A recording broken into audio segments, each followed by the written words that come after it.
се подстригвам! Айде!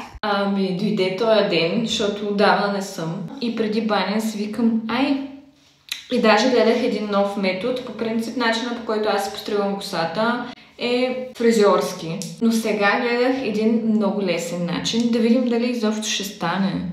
Първо намокраме косата. Преди това трябва да е разресана. Трябва да е на перфектен път. Много смешно ще бъде това. От сега предупреждавам. Ще изглеждам като яйце.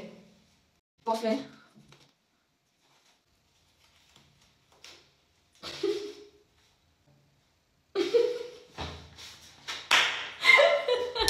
това се разделя на две. Мъничките ластички.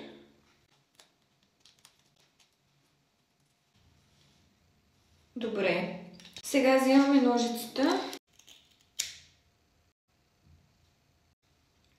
Топ.